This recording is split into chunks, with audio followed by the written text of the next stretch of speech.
Usai pandemi COVID, industri bioskop masih belum menemui hilal terang.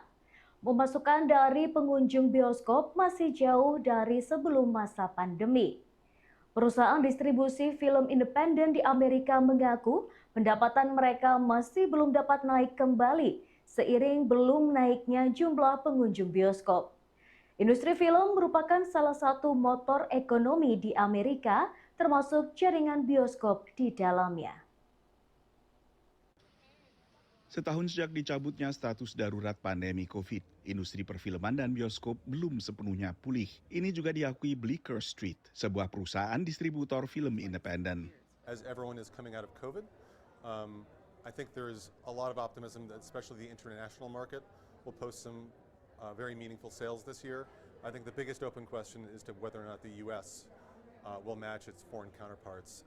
The U.S. has been very slow. Di luar darurat COVID, ada juga perkembangan internal di Hollywood.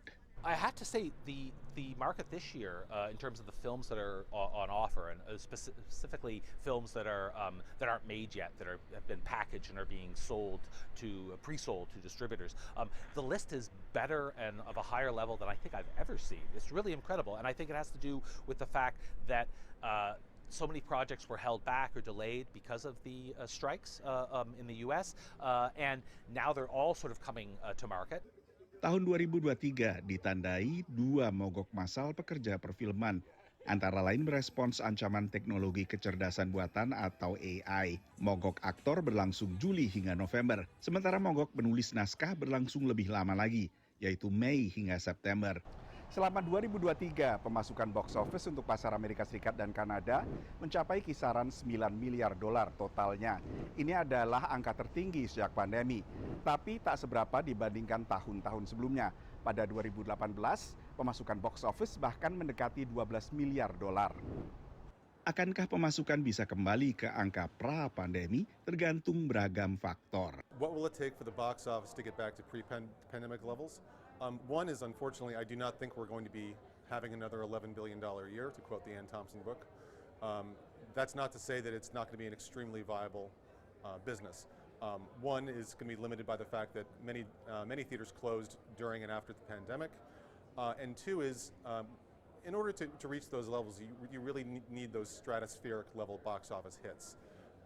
Quantity as well, but you need an Avengers film, you need a Batman film, you need a Spider-Man film. Unfortunately, none of those are really on offer this year. But fortunately, next year in 2025, I think we've got basically some version of all of those. Di antara film yang paling ditunggu-tunggu pada 2025 adalah film baru Superman arahan James Gunn yang lebih dikenal lewat sukses serial film Guardians of the Galaxy berdasarkan komik Marvel dan kini dipercaya Warner Brothers Discovery untuk menggarap ulang dunia superhero dari DC Comics. Sementara film ketiga fiksi ilmiah Avatar arahan James Cameron juga dirilis akhir tahun depan. Dari Washington DC, Nova Purwadi dan tim VOA.